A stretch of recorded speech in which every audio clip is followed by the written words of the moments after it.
കണവയുടെ സാധനങ്ങളൊക്കെ നോക്കാം. അപ്പം ഗൈസ്, ഇതാണ് നമ്മുടെ കണവ. ഇനിയുണ്ട് കേട്ടോ, അതുണ്ട്. അപ്പം നമുക്ക് ഈ കണവ ആദ്യം മസാല ഇതാക്കണം. അപ്പം മസാല ഇവിടെ. ഓക്കെ, മസാല നമുക്ക് മഞ്ഞപ്പൊടിയാണ് ആദ്യം ഇടേണ്ടത്. അപ്പോൾ നമുക്ക് മഞ്ഞപ്പൊടി എടുക്കാം. അപ്പം ഗൈസ്, ഇതാണ് കണവ. അപ്പോൾ നമുക്ക് മഞ്ഞപ്പൊടി വേണം, മുളക് പൊടി വേണം, ഉപ്പ് വേണം, എണ്ണ വേണം. അപ്പോൾ നമുക്ക് ഇതൊക്കെ ഇടാം. മഞ്ഞപ്പൊടി ഒരു സ്പൂണൊക്കെ മതി ഗൈസ്.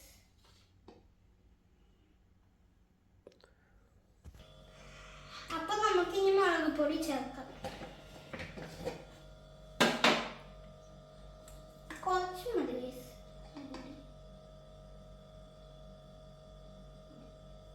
ഇതന്നെ ധാരാളം. ഇനി നമുക്ക് ഉപ്പിടാം.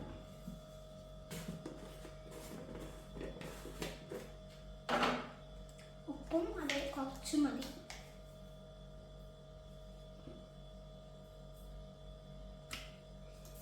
ഇനി നമുക്ക് മിക്സ് ചെയ്യണം. എണ്ണ ഒഴിക്കണം ഗൈസ്. സോറി.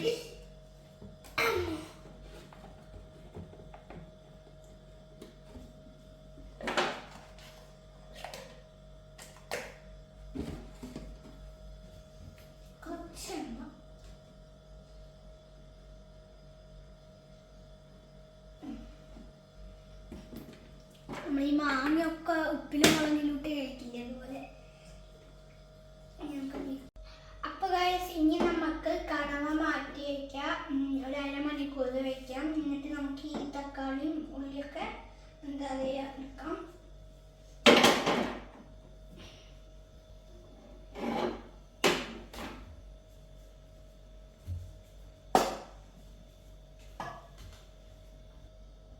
അപ്പോൾ ഗൈസ്, ഇനി നമുക്ക് എണ്ണ ഒഴിക്കാം.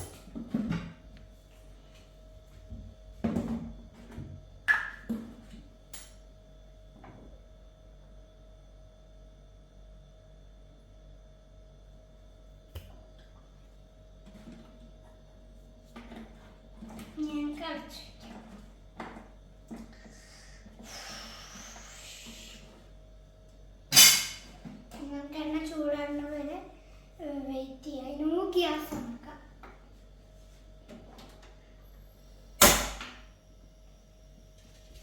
അപ്പോൾ ഗൈസ്, നമുക്ക് കടുകിടാം. അപ്പോൾ ഗൈസ്, നമ്മുടെ ഇതിൽ ഉള്ളി ഇട്ടുണ്ട്.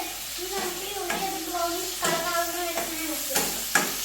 നമുക്ക് ഇനി ഇഞ്ചി പച്ചമുളക് ചേർക്കാം.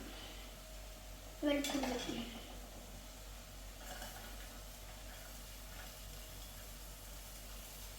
ഇനി നമുക്ക് വേറെ മിക്സ് ചെയ്യാം.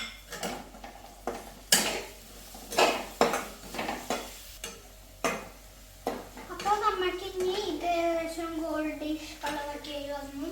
അപ്പോൾ നമുക്കിനി ഇത് തക്കാളി ആഡ് ചെയ്യാം.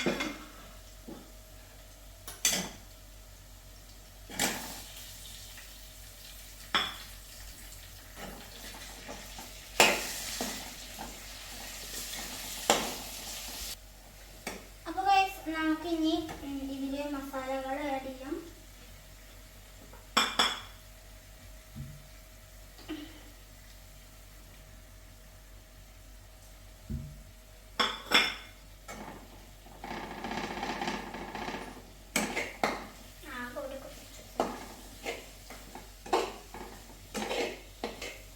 അപ്പോൾ നമ്മുടെ മസാല റെഡിയായി. ഇനി നമുക്ക് ഇതിലേക്ക് കണവ ആഡ് ചെയ്യാം.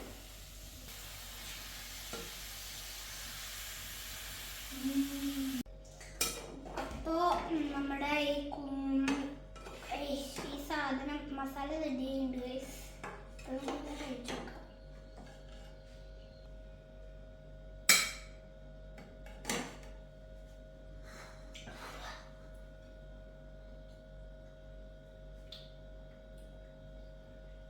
നല്ല ചൂടുണ്ട്.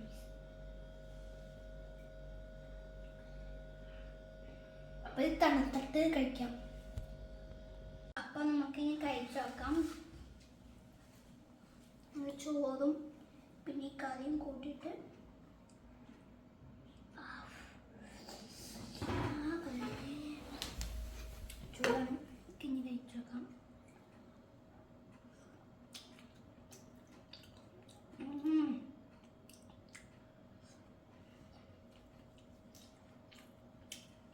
നല്ല ടേസ്റ്റ് ഉണ്ട് ഗൈസ്. എല്ലാവരും വീട്ടിലൊക്കെ ഉണ്ടാക്കാൻ നോക്കുക. അപ്പോൾ ലൈക്ക് ചെയ്യുക, സബ്സ്ക്രൈബ് ചെയ്യുക, കമൻറ്റ് ചെയ്യുക, കൂട്ടുകാർക്ക് ഷെയർ ചെയ്ത് കൊടുക്കുക. Bye bye.